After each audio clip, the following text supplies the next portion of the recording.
I'm terrible. I have Lord to keep me straight, and it's a fight most of the time. Not that I'm fighting him; he's just fighting me. Like, you forgot, you got to do this. You need to be here. You need to do that. And I'm like, ah. He keeps me straight. And I honestly, I booked a ticket the last time we flew. Lynn and I were going to go see his mom, and so I booked a ticket. I did everything wrong. I was like, I have become so spoiled because he just booked my Uh-oh. tickets. And I was like, I cannot, oh my gosh, I did it all wrong. But it's okay. We got there. It was fine. But I, once again, it just proved this was like 2 weeks ago too. So it kind of stings still because he's like, yeah, I'll book your travel for you. We're going to go to Kentucky next week. We're going to go to visit one of our assets. Um, Oh, and what I'll probably do, because we'll be in flight that next Monday, but Tyler will talk about underwriting, so that because it'll be the third week. yeah. But then that fourth week, I'll probably talk somewhat about the property visit. Like, what did we look for? What did we do? That kind of thing. Mm-hmm. Guys, some ideas when you go, because it's different when you go on due diligence than when you actually own it. So two different beasts there. But today I want to talk about occupancy, and I'm going to actually share my screen. Oh my gosh, you guys, we have people in the waiting room. Oops. We don't. Never. Oh, if all. Oh, these poor people, they've been waiting 15 minutes. You know what? I don't think there's anyone here that minds. Go right ahead.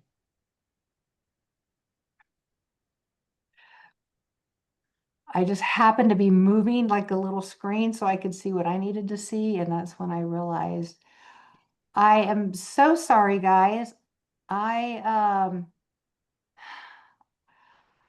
I didn't I didn't hit the join button. I mean, I didn't hit the I should never be in charge. Tyler's not here today. And so we've actually been on the call for a couple of minutes, but um nothing, you guys didn't miss any asset management stuff. Let's just put it that way. Except we will give you a key here. If you're looking for crime in a city, go to communitycrimemap.com. So that way we'll get you caught up. All right.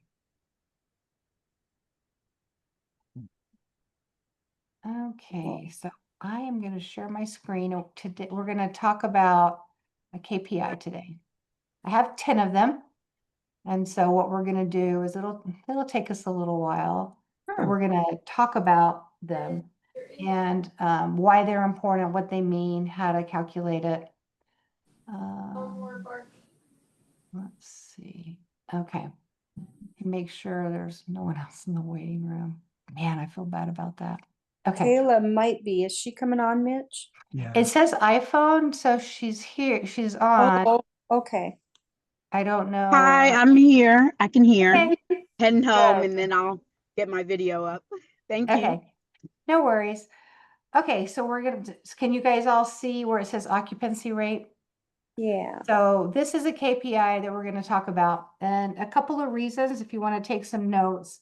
There's a couple of reasons we're going to talk about occupancy today, because you can see it's number 5. So there are some other ones that we look at. But the reason I want to talk about this one is a couple of things.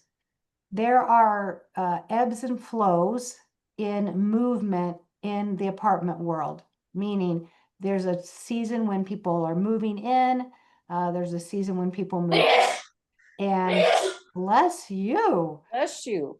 Um, so it's important to kind of know what those seasons are, because you're going to have to either, if it's so for example, January, a lot of people move in January. Seems a little weird, but when we get to the end of the year, you'll understand why. So some people do move in January, first of the year, new beginnings, new start. Maybe they've taken a new job, but we do see some movement in January. Not a lot, but some. Then people don't typically move again. They'll stay, February, March, April, May, they start looking around. and then they will move. Why would they stay somewhere until May? Any thoughts? Colder months. Weather's School nice. season, Yep. What did you say, Kim? school season. Yes, it's schools. Makes It sense. is school because people, their kids have finished the school year. And so now they're ready to move. They don't want to move while the kids are in school. So come May, we start running some, if we need to bring up our occupancy, we'll start running some really good ads. Now we try to be strategic about it because we don't want to drop rent. And I'm going to tell you this, please, please, please do not drop your rent ever. It will not serve you because what happens is once you drop your rent, you can't get it back up. You'll try, but what's going to happen is it's just so difficult. And then, it's on apartments.com. So let's say you decide, okay, we're going to drop our rent $100 for this next month. Then the next month when it goes up, people have already seen it on apartments.com. They've dropped it $100. And now they're going, well, I was looking for something that was $700. I'm going to stick with the 700.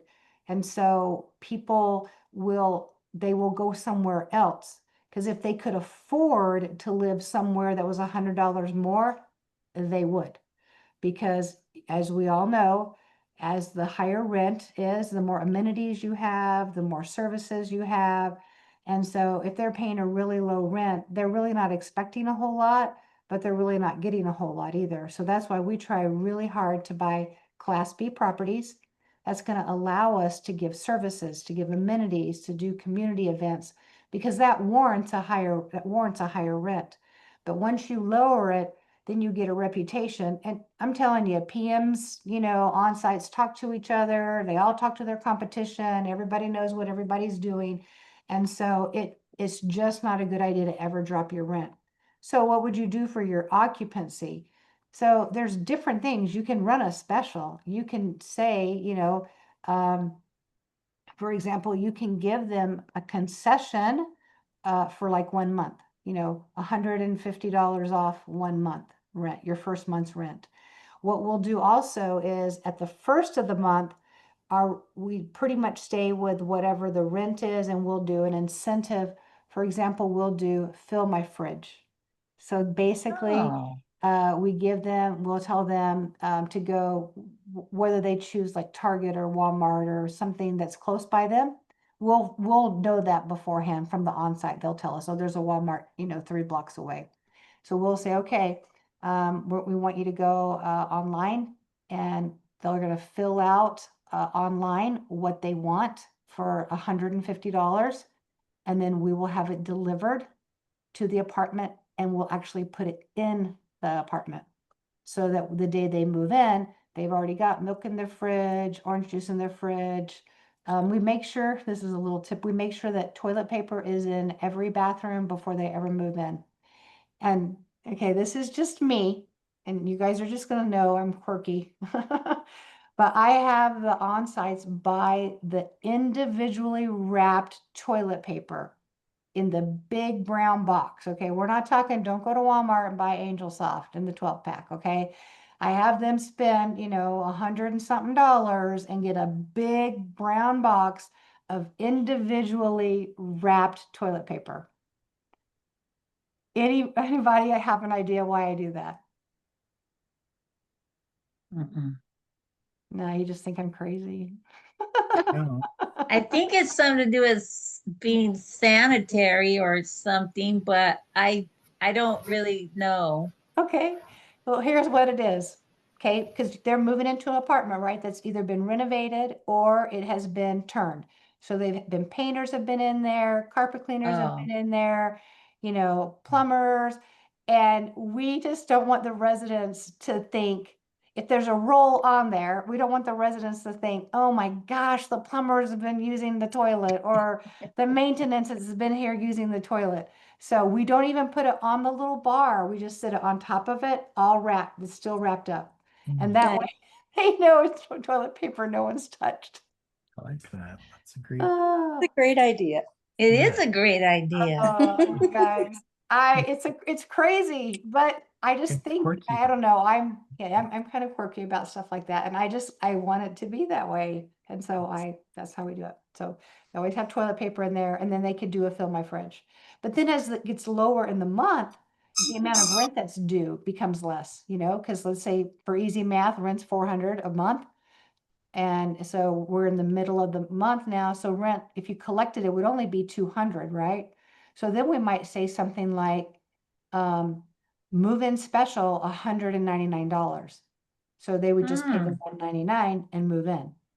So, and that way, we're still losing rent because we know it's not $400 rent, but it's just reducing the amount, and it's just for that month. So with our occupancy, we never want to reduce our rate. If we are if we've done our market survey and we know how much the rent should be, we want to make sure that we stay in that sweet spot to be able to raise our rents, as they become renewals. So don't lower rent. So occupancy. So the goal is between 95 and 98. So if you had 100% occupied, what does that mean? And I don't expect you to know the answer, but I'd love to hear if you have any guesses. Means your rents are too low. Wow! Yes, Ding, ding, ma'am. ding. Yes, 10,000 points. 10,000 points to Heather. Yes, it means your rents are too low. If you're 100% occupied, you don't ever want to be there. That means your rents are too low. I'm so stunned that you got that, Heather. Thank you. Most people are like, I have no idea. It means we're doing. I'm pretty sure I've heard you say that before. Well, that would explain it. But I mean, people say, well, we're 100%. That's good. We're good. Like, perfect. No, that means your rents are too low. So good job. Well, I'm glad you listened. So now how do we calculate the occupancy rate? Because we're saying 95 to 98%, but how do we calculate that? So I have math on here. So the easiest way to do it, I'm just going to walk you through this, is you're going to take the number of occupied units, so the units that are rented, you're going to divide it by your total number of units in the complex, and then times it by 100. So for example, the one I have on there, we have 75 units that are rented. The complex has a total of 80. So we take 75, divide by 80, and then times it by 100, and that gives us 93.75%. And so that's a KPI that you're going to want to watch. And one of the things that we do in the class, and maybe we'll talk about it on here, is we build out a KPI chart. So we know January, February, March, April, May. So in January, we know that the occupancy was 93.75. And then in February, what was it? And you can go through and you can chart it and you can see, is it going up? Is it down? Is it trending? And then what are we doing for movement? So we were talking about May and some things to do about getting people moving. If you have a swimming pool, that's going to be like your best seller if they have children in a pool. It just goes together. But we do have some properties that don't have pools, but we still are able to stay in the 90s. So it's okay, but it's just a little bit harder. So just when you're looking at what to buy, just know that. Excuse me. So they move. So all the movement is done until August, and then it stops. Kim, why does it stop? School year. School year, right? Now it's like time for school. So people are not going to want to move. So now we know that they're not going to move past September. There's movement in August, and now school is starting so much earlier. I don't know if you guys, I'm in Arizona, and they started it at the end of July. I was stunned. Whoa. I know. I'm glad my kids are grown. You only have 18 summers with them, and I value every summer. And so every time they would cut it short, they made it shorter every year. It made me sad. But anyway, so I'm glad I had it at least till the middle of August. So, and they might move a little bit in September because they would, if they found a new school, and they knew they were moving in, they might be, transporting the kids back and forth themselves. So, and then we have October, November, December. Do people move during that time? Would you guess? Yes or no? No, Probably not very much. no. They're not going to because it's the holidays. You've got It's probably the Thanksgiving. end of the year too, and they're probably broke. Yep. It's Thanksgiving, it's Christmas. They don't want to spend money paying deposits, not only just for the apartment, but they got to pay deposits for their electric and their water. So they're not going to move in November or December. The only time that people move, I have found, is if they have a job transfer. So if they're Mm. definitely like going and doesn't have anything to do with kind of like the area where they're living or they want to be somewhere different, it's because they've had a job and now they must move to another city, another state for the job. So that's usually the only time people move during the holidays. So, and then come January, the holidays are over, right? So they're done with Christmas and now they're like, okay, all right, we're done with that. Let's go ahead if we're going to move. And also it's a break in the kids' school. So if they were going to put their kids in a different school after the Christmas break, then it would be in January as well. So, but anyway, that is how you calculate occupancy rate. And Nice. do you guys feel like you have kind of we're like 1 minute over, but do you guys feel like you have a good handle on occupancy, why it's important, how to calculate it? Any Yeah. questions you have? I have a few minutes. If you guys want to have a couple of questions, we'll answer those. Okay, I know you said that the goal is 95 to 98%. What's the sweet spot for you? That is About- not Okay, anywhere 95 to between that? 98. Mhm. Yes, Okay, ma'am. okay. Yep. Yep. Cindy, in your experience, when you first acquire a property, and you're new and you're turning it around and doing all your things, do you notice that the occupancy rate goes up? When we buy it, Yeah. no. When Okay. when anyone buys a property, it doesn't matter who it is, honestly, you are going to have people that are going to move. And it's because you have a couple of things. There's people that have been somewhat unhappy living there. They've been kind of like bitching and moaning, like, I hate living here. I don't want to live here. And then when it gets sold, then they're like, ugh, new owners. I am not dealing with new owners. I am out of here. So they take that opportunity to move. There are some people that don't like change. So they're like, I don't know what these new owners are going to do. And so I'm out of here. I'm going to go live where my friend lives because I know what happens at their complex. Now, remember, we do from complex to community, which is a very aggressive program to help people feel like they're in a community. So when we buy a property, we do it straight away from like the first day we start. So our vacancy is less. I have found that we don't have a mass exodus that we've Oh, had, good. with using the complex to community because they're like, okay, these people are listening, they take care of it. So in fact, we bought the one in Tyler, Texas in May. Yeah, in May. And we've only had a couple of people move, which has been Oh. amazing. We have three units that were vacant, people that had already given their notice to move out. And so they moved out. And then those 3 units we haven't rented because what we're doing is we are going to change them to a premium unit. So we're going to put in granite countertops. We're going to put in new flooring, stainless steel appliances, tile backsplash. So, two-tone paint. And so we're going to do all of that on those 3 because we want to test it. Because we don't want to go in and do 10 and then realize that we have spent more money than we can recoup on it. Like the Right. market won't stand for that premium price. So we're doing 3.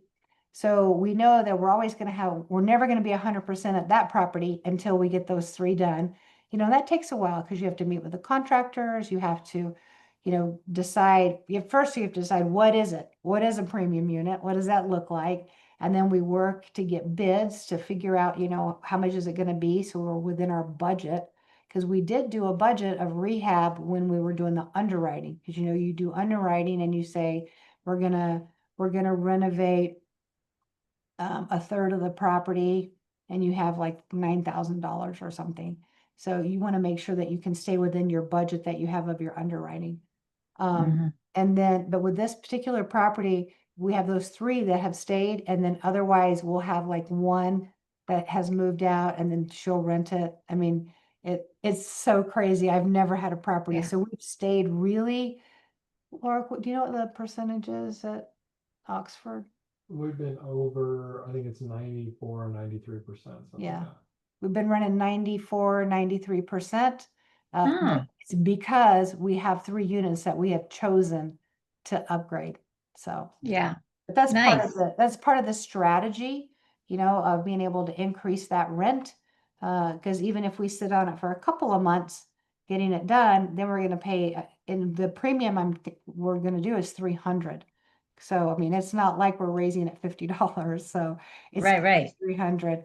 But I don't think we're going to have any problem getting them rented because we've checked the area. There's nothing like it in that area. And we've got some people that live there that have, you know, pretty substantial jobs that we think will be like, yeah, I'd like to live in a really nice place. So Nice. we're going to try. That's great. See how it goes. I'll keep All you right. updated. Yeah, Feel keep us free to updated. ask me in 2 months. Because You know what? I That's remember. I might ask you next month at UP.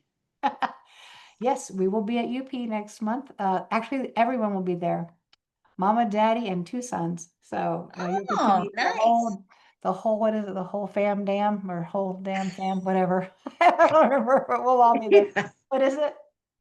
Family, is that what it is? Fam damly? Yeah, that's Family.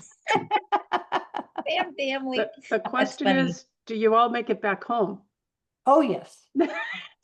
after spending all that time together? Oh, well, well, Lorik and I work across from each other. That's why I can ask him a question. So we definitely work together. I'd be lost without him.